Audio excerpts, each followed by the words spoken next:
आप भी चाहते हैं कि सोनो टोन भोजपुरी का ऑडियो वीडियो सबसे पहले आप तक पहुंचे, तो लाल बटन दबाकर चैनल को सब्सक्राइब करें और हाँ, बेल आइकन को दबाना ना भूलें।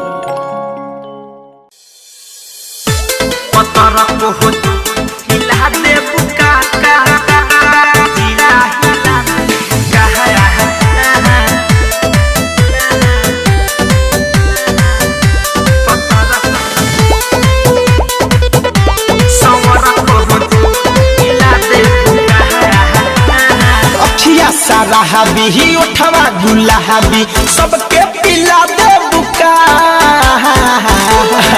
अरे तैका हम और ध्यान दो। अखिया साराबी ही उठवा गुलाबी सबके पिला दे बुका।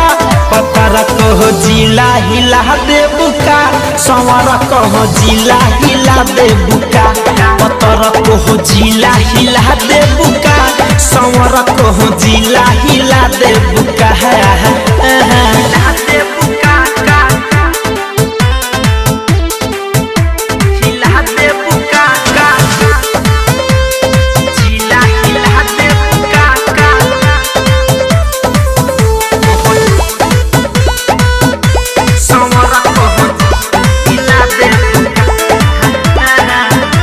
महफिल के शान बारू लइकन के जहान हो, तोहरे पफीदा बाटे पूरा बबुआन हो। अरे करे जाए महफिल के शान बारू लइकन के जहान हो, तोहरे पफीदा बाटे पूरा बबुआन हो। चुमा के चोहर से मजा के गहाजा फिट के मिला दे बुका।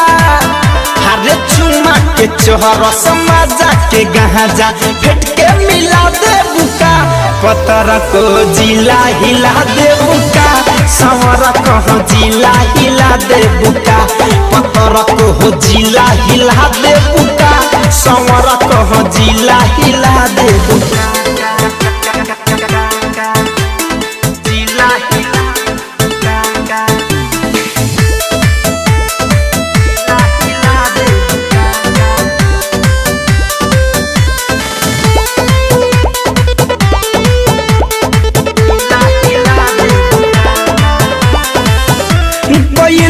तू पागल बारू सब कर महतिया, धरे कम धनंजय संगे बितैले बारू रतिया। अब कहा जाइए पहले तू पागल बारू सब कर महतिया, धरे कम धनंजय संगे बितैले बारू रतिया। डीजे विकास और सुमित द्विवेदी के नशा खिया दे बुका। डीजे विकास और सुमित आदित्य के नशा खिया दे बुका। पतर कहो जिला हिला दे बुका, संवर कहो जिला हिला दे बुका। पतर कहो जिला हिला दे बुका, संवर कहो जिला हिला दे बुका। मैंने बिना हिलले नहीं छोड़ेगी।